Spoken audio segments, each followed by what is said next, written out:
Oh. Oh. Look it. Say hi. Hi.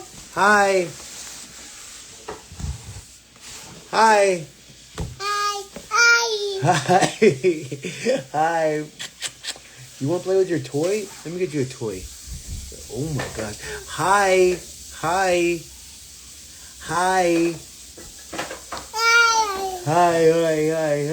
Hold on. Let me see what we got right here. Let's get you that, because you're gonna knock that down. Hold on. Daddy's coming. That right here. Hold on.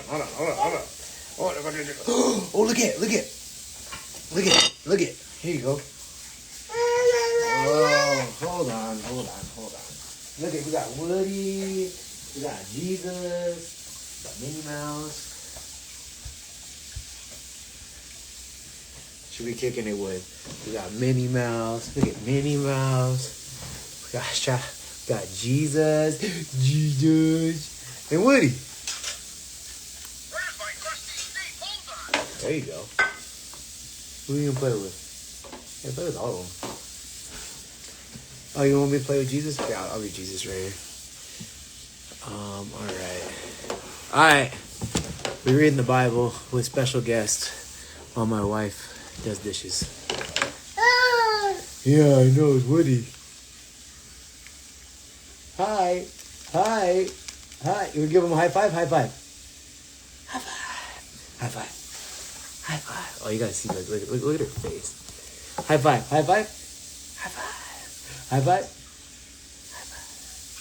Hi. Pull it. Nothing like Right, partner? Alright. What's up, y'all? Hi. Yeah, hi. Okay. Chapter 31, right? The Lord said to Moses, "See, I have called my name Bezalel, the son of Uri, son of Hur, and the tribe of Judah." Oh, you want to sit in my lap? All right. Come on. Whoa. Ready? 1, 2, 3. 1, 2, 3. Okay. And I have filled with him the Spirit of God, with ability and intelligence, with knowledge and all craftsmanship, to devise artistic design, to work in gold, silver, and bronze, in cutting stones for setting, and carving wood, to work in every craft. And behold, I have appointed with him... What? Where are you going? You want to take off and run?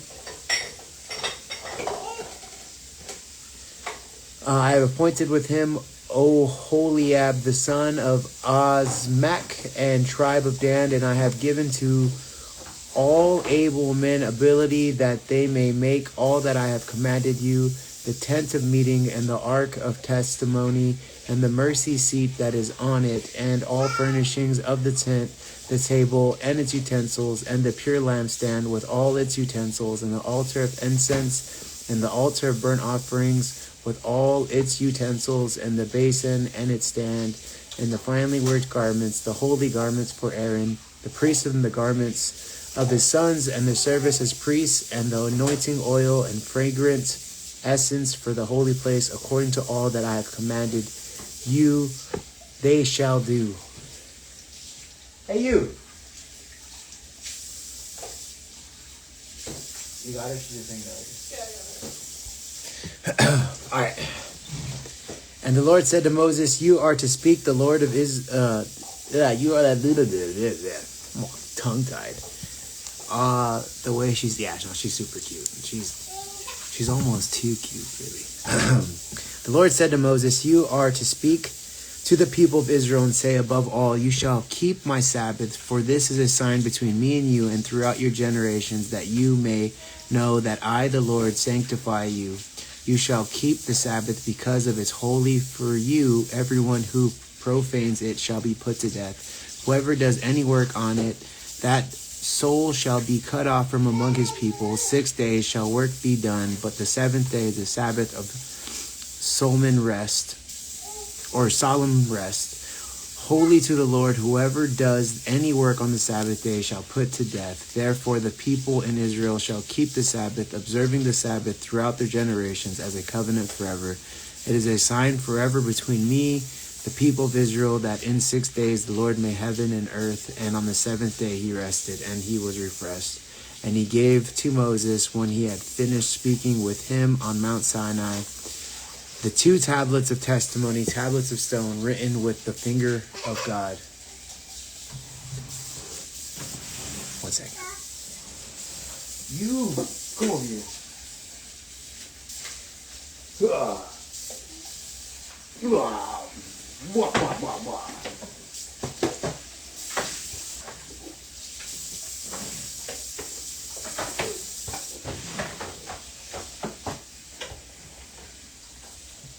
Okay.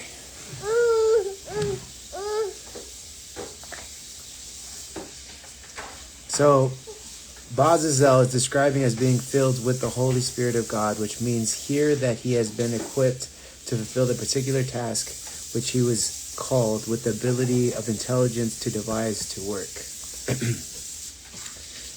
Let's see what else it has to say. That's pretty much it. And then, like I was already saying before with the Sabbath, that the Sabbath is important because believing in the Sabbath means that you're not taking everything in your hands. You're understanding that by taking the Sabbath, not everything is going to fall apart. You're allowing God to kind of hold things up and make sure that you understand that God is the one who's making everything happen, and that it's not you controlling every situation that makes things happen. You need to take a rest. She got Ninja Turtle slippers. She just handed them to me. You got to take your rest because it's important for you to take the rest. And you're understanding by taking the rest that you are relinquishing control. You know that God's going to hold things up while you take your rest. Not everything's going to fall apart just because you take a day off. You know that God's giving you the rest because you need the rest.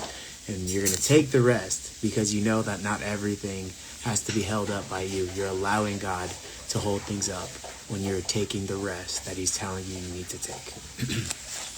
Now, this is where some drama happens right now in this next chapter. So, Moses got the 10 Commandments. He's headed back towards you. The 10 Commandments. And when the people saw that Moses delayed to come down the mountain, the people gathered themselves together to Aaron and said to him, "Up, make us gods who shall go before us.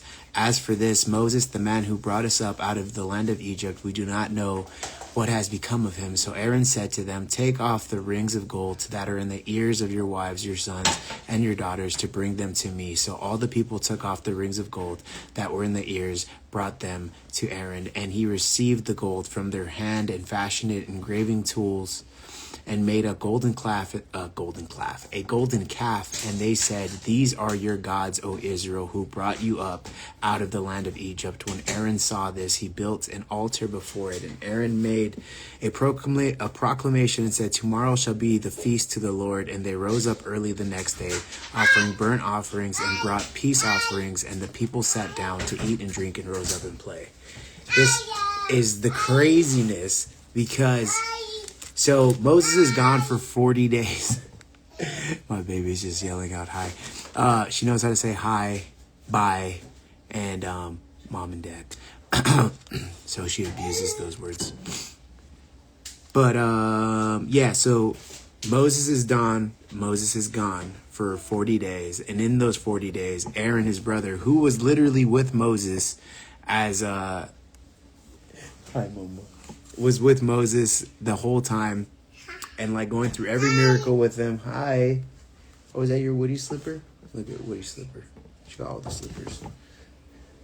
And so Moses and Aaron are rolling out together the whole time. Aaron is seeing every single miracle happen with the sea parting and all that. Every plague that came upon Egypt with Aaron and Moses happens, and even then it takes less than 40 days for Aaron to turn on God and turn everyone of Egypt with God, or all the Israels that escaped from Egypt with them, turn them against God. And he says, so I don't know if you guys remember, or you're listening to me when I was reading the book of just earlier in the book of Exodus, when the Israelites leave Egypt, God also gives, or like kind of has all the Egyptians give the Israelites kind of gold and jewelry and stuff like that. So the reason why the Israelites got gold and stuff on them at all is because the Egyptians through God gave, or the God through the Egyptians gave Israelites gold in the first place. And then they used those gold pieces that was given to them by God through the Egyptians to make a new kind of idol for them to worship. And then Aaron says, this is our God now. And he's talking about the calf that he threw into the, like he got this pot real hot and he formed it and shaped it in the gold and turned it into a calf. So now they're worshiping this calf.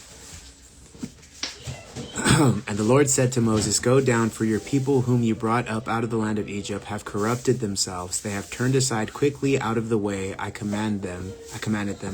They have made for themselves a golden calf and have worshipped it and sacrificed to it and said, these are our gods, O Israel, who brought you out of the land of Egypt. So even that. So they sacrificed to this new cow that they make out of gold that God gave them, and now they're saying, this is our God who got us out of Egypt. Like, they witnessed the person that got them out. They know who the God is that got them out of Egypt. It's this guy right here, right? This is God's name. And the one that was talking to Moses, he said, this is my name. So they got his name.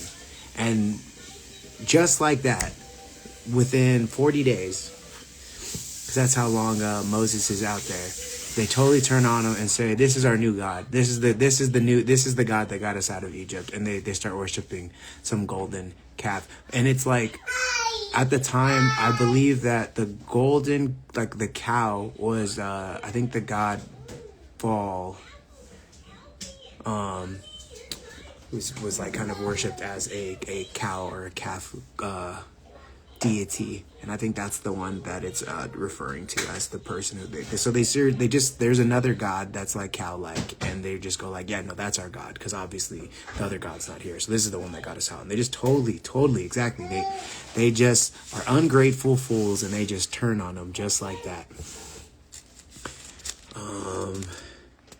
And it's even worse. They do the burnt offerings and the peace offerings to the calf. So they do the offerings to this new God that the God of Israel kind of commanded them to do for him. They take what God told them to do for him and start doing it to this other God and calling that new God the God of Israel. The steak lovers. Yeah, no, they more than steak lovers, man. They be tripping.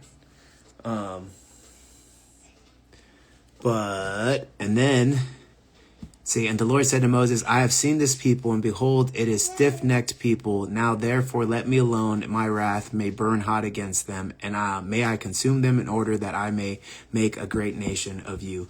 But Moses implored the Lord his God, said, O Lord, why does your wrath burn hot against your people, whom you have brought out of the land of Egypt with great power and with mighty hand? Why should the Egyptians say, with evil intent did he bring them out, to kill them in the mountains and to consume them from the face of the earth? Turn from your burning anger and relent from the disaster against your people. Remember Abraham, Isaac, and Israel, your servants, to whom you swore by your own self and said to them, I will multiply your offspring as the stars of heaven, and all this land that I have promised I will give to your offspring, and they shall inherit it forever. And the Lord relented from the disaster that he has spoken of bringing to his people.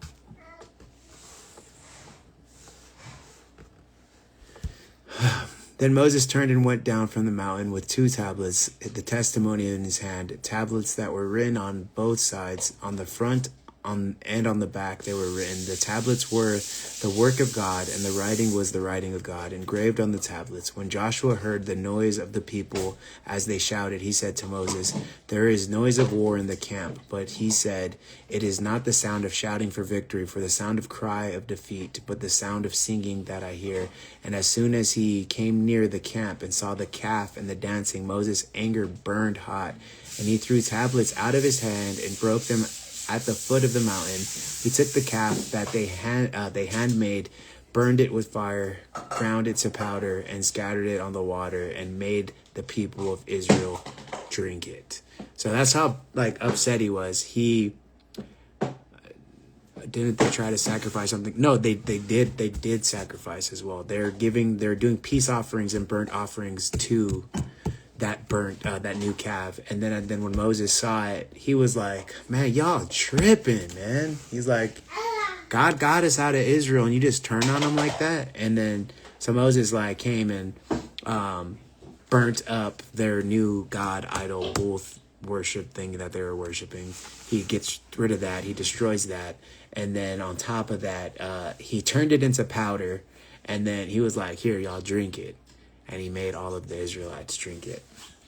And Moses said to Aaron, What did this people do to you, that you have brought such a great sin upon them?" And Aaron said, "Let not the anger of my Lord burn hot. You know the people, they are set on evil. For they said to me, 'Make us gods who shall be before us.' As for this Moses, the man who brought us up out of the land of Egypt, we do not know what has become of him.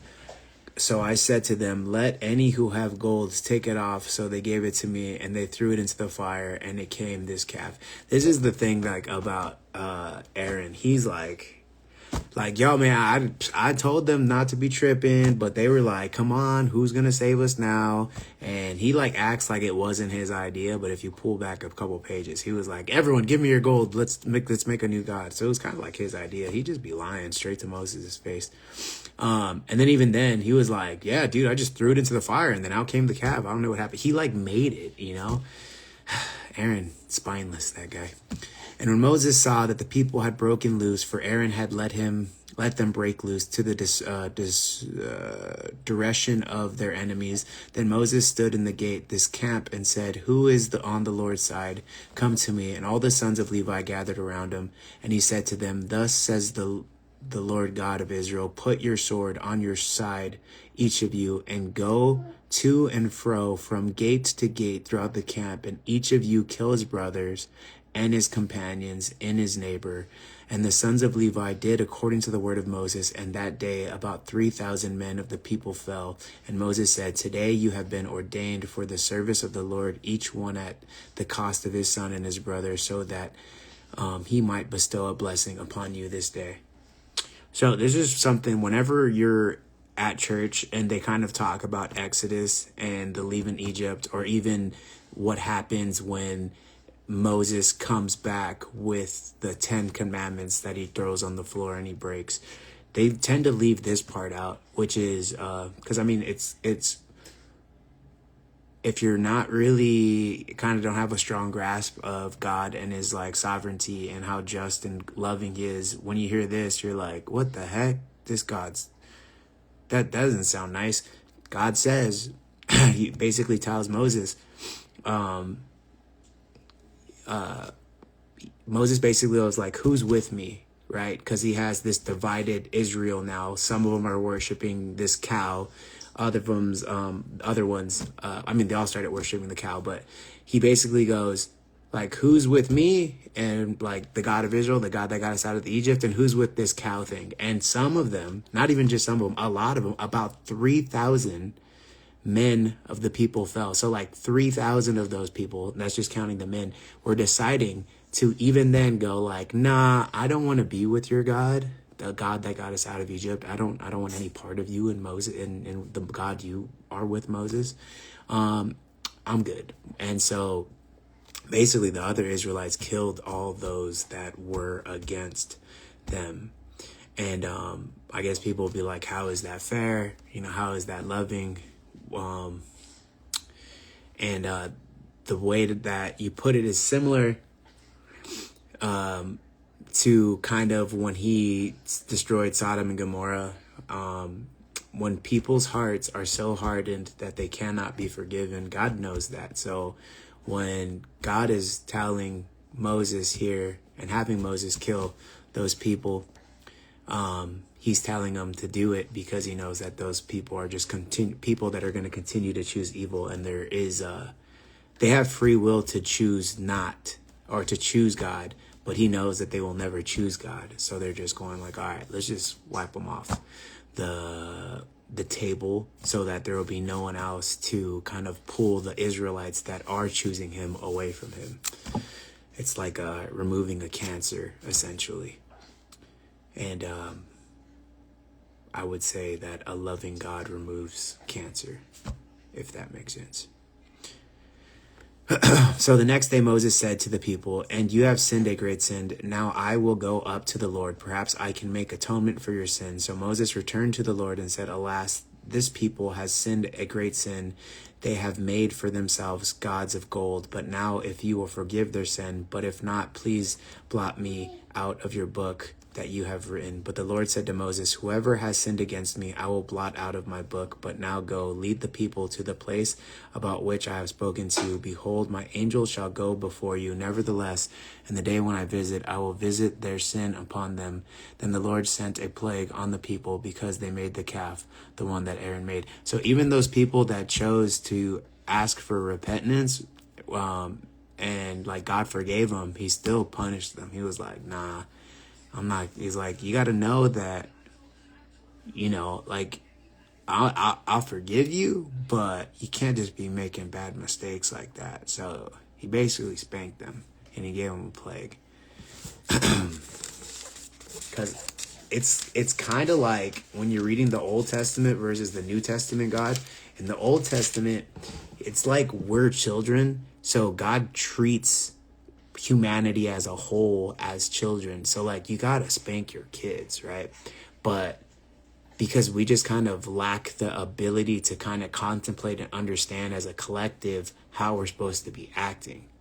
And so kind of the best way to do that is like, I don't like your baby's not gonna understand the whys and the why nots and how you should be living life. You just kind of spank them sometimes, and you just say like, all right, you gotta act better.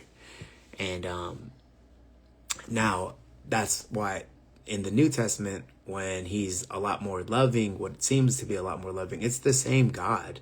He just understands that as a collective, everybody's in a position where he can be like a little softer and older. Like you can understand, like the toddler is, a little older. So now you can kind of reason with them and talk to them in a way where they can understand you, where you don't just gotta spank them. The Old Testament is a hardcore, New Testament, more gentle parenting. Yeah. But, it's like I said, but it goes hand in hand with the age of the baby. Like I can't go to my baby and be like, hey, look, you can't do this because this, and this, and da.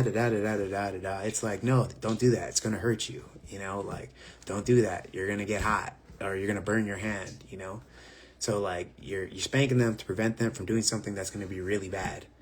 But you can't like break down. They don't even have the capability to grasp an entire not conversation, but reasoning for any of that stuff. So you kind of just tell them and then give them a spanking and you tell them to move on. Yeah.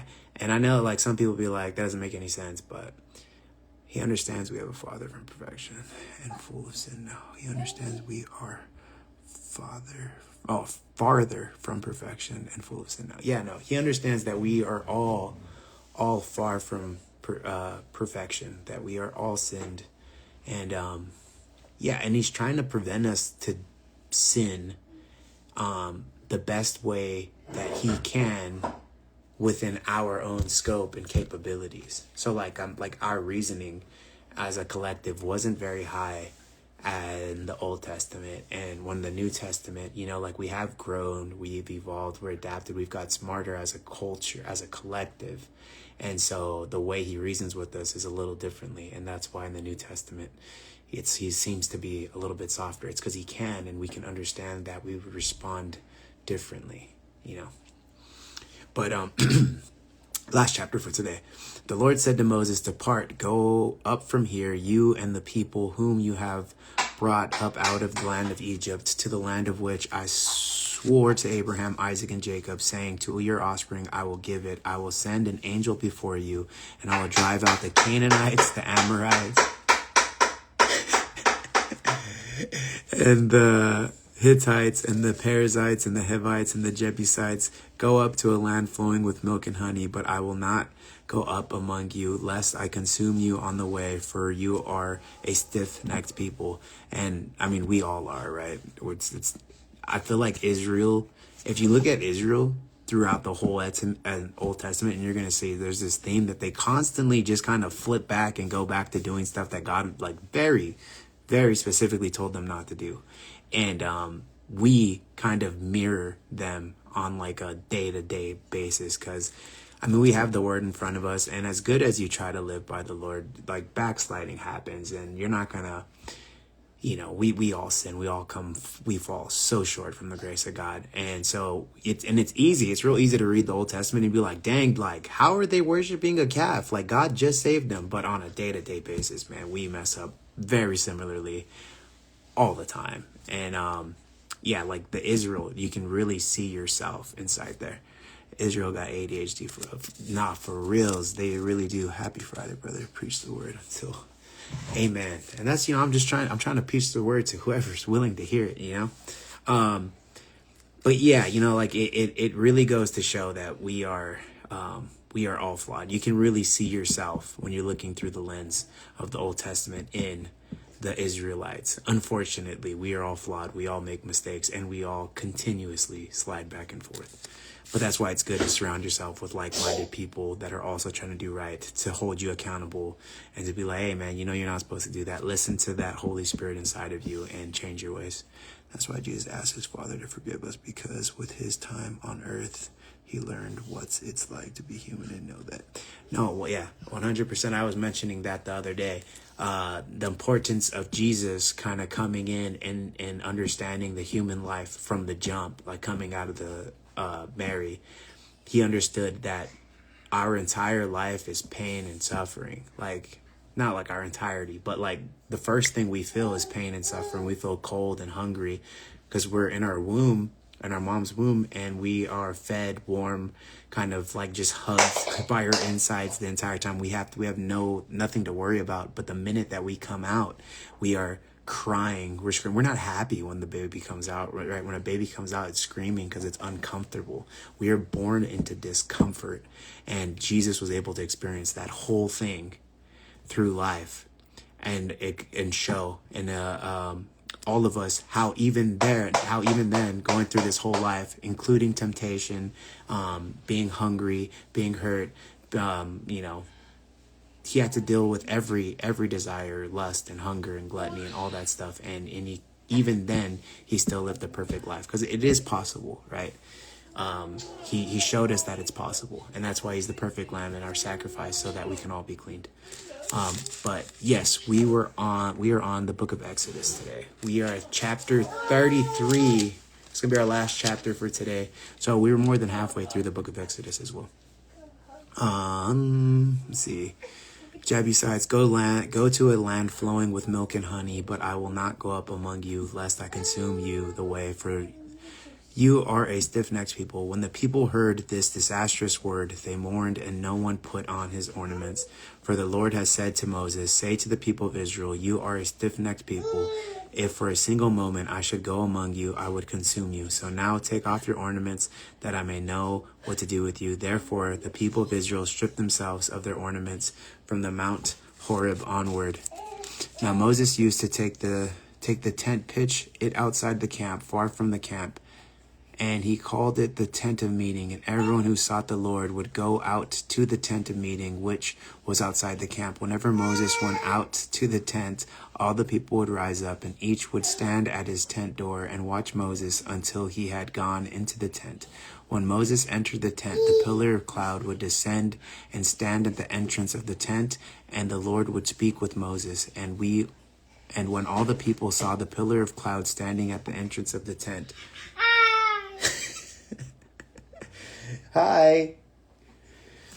And when when Moses entered the tent, the pillar of cloud would descend the stand and the entrance of the tent, and the Lord would speak with Moses. And when all the people saw the pillar of cloud standing at the entrance of the tent, all the people would rise up and worship, each at his tent door. Thus the Lord used to speak to Moses face to face, as a man speaks to his friend. When Moses turned again into the camp, his assistant Joshua, the son of Nun, a young man, would not depart from the tent. Moses said to the Lord, "See, you say to me, bring up this people, but you have not let me know whom you will send with me. Yet you have said, I know you by name, and you have also found favor in my sight. Now therefore, if I have found favor in your sight, please show me now your ways, that I may know you in order to find favor in your sight. Consider that this nation is your people." And he said, "My presence will go with you, and I will give you rest." And he said to him, "If your presence will not go with me, do not bring us up from here. For how shall it be known that I have found favor in your sight, I and your people? Is it not in your going with us, so that we are distinct, I and your people, from every other people on the face of the earth?" And the Lord said to Moses, "This very thing that you have spoken I will do, for you have found favor in my sight, and I know you by name." Moses said, "Please show me your glory." And he said, "I will make all my goodness pass before you, and I will proclaim before you my name, the Lord. And I will be gracious to whom I will be gracious, and I will show you mercy on whom I will show you mercy." But he said, "You cannot see my face, for man shall not see me and live." And the Lord said, "Behold, there is a place by me where you shall stand on the rock, and while my glory passes by, I will put you in a cleft of the rock, and I will cover you with my hand until I have passed by. Then I will take away my hand, and you shall see my back, but my face shall not be seen." So just explaining that. Because like Moses is coming, or not Moses, God is coming down and he's meeting with God. That's what the tabernacle is there for, and all this, and they got to be clean to even be in his presence in the first place. But even then, after all of that cleaning and being, purified by the sacrifices, they they're so dirty that even then, being in, looking at God's actual face is just so pure and so beautiful, or not so beautiful, I mean probably beautiful, but so pure and righteous and glorified that it's still too much, because we fall that short of his grace and glory. You just gonna keep knocking your door? You wanna go get it?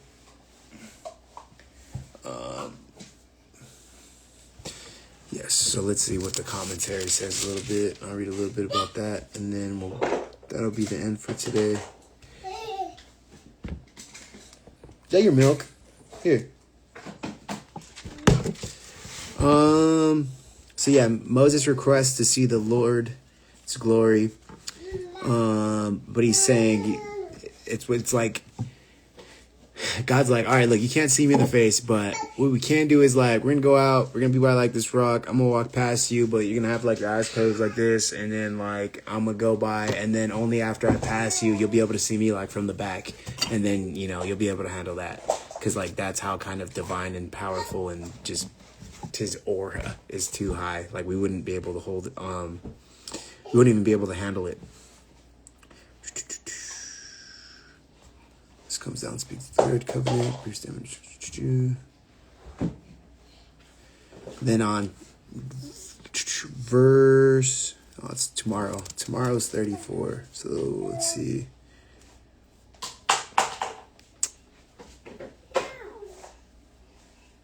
Yeah, so it's just saying, because God says, "I will make all my goodness pass before you, and I will proclaim before you my name, the Lord. I will be gracious, and I will show mercy." And then the commentary says that Paul cites this in Romans 9:15 to show that when God shows mercy, it is because he has chosen to do so.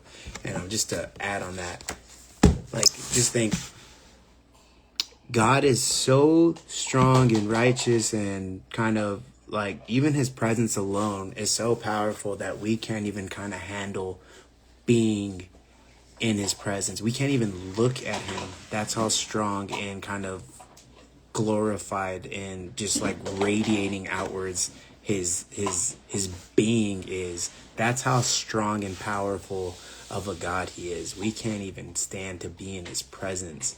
So like, imagine that's our God, you know, someone that quite honestly could just, and at a snap of a finger, just end whatever he, like any of us, if he wanted to.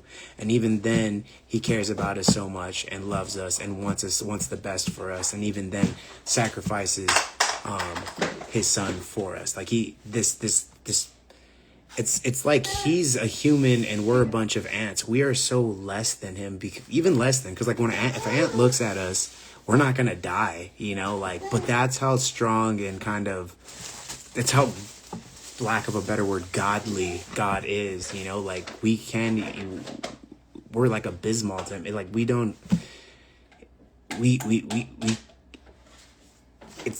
it's even hard to explain really. It's just like this entity is so powerful that we can't even look at him, and yet he loves us so much. That's like undeserving. Like we should realistically be so beneath him, and yet he chooses to care and love for us so much. It's really like a beautiful thing when you really think about it, because there's no reason for him to do any of this stuff. Like we really shouldn't matter to him all that when you look at the difference between us, because he's so outside of everything that we can even comprehend. And we should like do you worry about ants realistically? Oh, thank you. Look, she handed me a thing. Here, mama, here's your baba. We like, there's really on a human level, right? Like there's no reason for someone or something to care about us that much, and yet he does. And he shows us over and over again that he does love us, like every single one of us, and he wants what's best for us, to the point that he's like cutting some stuff out like it is cancerous, because he knows that those guys are just never gonna, they're beyond redemption. He knows that they'll never choose them. So he's like, dude, all right, look, I gotta get rid of these guys, because these guys are they'll just ruin some of these ones. These guys still have a chance if I get rid of those, so I gotta get rid of those. And like, I guess he has the power to change those people who are beyond a redemption, because he can do whatever he wants. But he respects us and our choice and our free will, because he wants us to freely choose him. Because like I was mentioning yesterday, you can't love something that you're forced to love. We have to choose him. So he'll never force us to choose him. He's a God of submission, because he wants us to submit to him, but it's free submission. So he's a God of freedom too. He's a God of freeing. He cuts chains. He ends your your need to be trapped to, you know, generational curses or addiction or whatever vices you have. When you lean on him, all of those things will end. But you need to submit to him first. The most freeing thing you can ever do is submit to God. And he's a God that can do all things, but doesn't force you to choose him. And there's really no reason for him to do any of it besides that he does love us. So, yeah, I don't know. When you really think about God, your mind just starts going like, wow, man, he really does love us, and he really doesn't need to. And then not only does he love us, he took on, when we get to the Jesus part, and you get in detail seeing everything that Jesus went through, he took on the punishment for all of us. He took on he endured the punishment of all sins that have been committed, are being committed, and ever will be committed. He suffered pain and anguish of, and if you think of like the amount of people that are like on the planet right now, there's like 7 billion people, right? If you sprinkle in the amount of people that have ever existed ever in the history of the planet, it's significantly more than that. So he felt the punishment of all those people all at once going through what he did, carrying that cross, and going up that mountain to be crucified. He was whipped with his ribs showing from the back and his like spine showing. He was in so much pain that he was sweating blood. They even questioned how he survived that long on the cross, going through everything he did. Like, the amount of pain that he must have been in is beyond comprehension. And just thinking about that. And then he took himself from this being that we can't even look at him in the face because we can't handle it. And he lessened himself to go through the human existence for him to feel everything that a human feels in order to actually feel that pain. One, live a perfect life full of temptation and not give in to temptation. So he lived that perfect life and then ended his life in the most brutal way, feeling every bit of pain because he brought himself into like kind of a human existence where so he could feel everything. That made the sacrifice so much more, because now, like, if he just went through it as like God, then he wouldn't even, like, could he even feel pain, you know? Probably not. But he lessened himself so that he can go through the human experience, so he could feel the discomfort and the temptation and the lust and the temptation and like to be lustful and gluttonous and all that stuff. He felt those things, but he chose like not to act on any of those things. He didn't even think about it, right? Because thinking is even sinning. So like, he put himself in a position for all that stuff to attack him. And you can go back, like, well, we'll get there. The devil is whispering in his ear and telling him to do things, but they're not his thoughts, you know? It makes me wonder, because even like us, right? As we go through stuff and then, you know, like the little angel and devil in our ear when they're whispering in our ear. Jesus was like so powerful. The devil, or like, blocking of temptation, that the devil wasn't just this whisper in his ear from the inside of his heart, because sin lives it with us. Like, the devil had to show up to him face to face and was like, hey man, you should go eat during your fast, or you should go jump off that building, you know? And the devil had to show up himself for Jesus. And even then, Jesus, not just with the devil in his ear whispering, literally face to face with the devil, was able to say no. Even though the temptation was high, the temptation was real, because he was human in the flesh and he felt those things. He felt hungry, and whatnot. He felt pain. He felt discomfort, and he had to do that. And he had to go through that whole existence so that when he was going to be crucified, he could actually feel all the pain and suffering that all of us should feel. Because we are sinful and we're supposed to be punished. But instead, he took it all on so that we don't have to. And like I said, there's literally no reason for him to do it at all besides that he loves us. So it's really like, when you really think about it, you're just like, dang, you went through all that for me? Like why? And then it's just like, because he loves you. He'll do a lot of things for someone you love, man. And so it just goes to show how much he loves every single one of us. But like I said, my baby learned how to say bye, hi, and mom and dad, and so she'd be sticking to those ones. She'd be running those words dry. But God bless, guys. Hopefully you enjoyed that one, and hopefully my baby didn't distract you guys that much as I was going through and trying to read. Thank you for those guys who kind of stuck around and listened. And so those are those chapters. We're going to do a couple more chapters tomorrow. 3 chapters every day. What did I miss right here? Someone asked about my ROI video. I work with a company that gives amazing returns on investments. If you want to know any of that, just DM me and I can talk to you about that.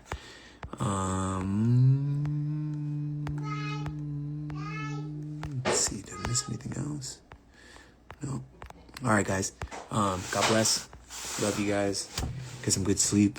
I pray that God is with you tonight, tomorrow, and forever, and you guys just choose Him. Choose God. He's waiting for you to choose Him. He loves you so much. Like I said, He died for you. He is willing to die for all of us, and He has already. And it's the only reason why we are truly free. So, God bless, guys. Love you. Good night.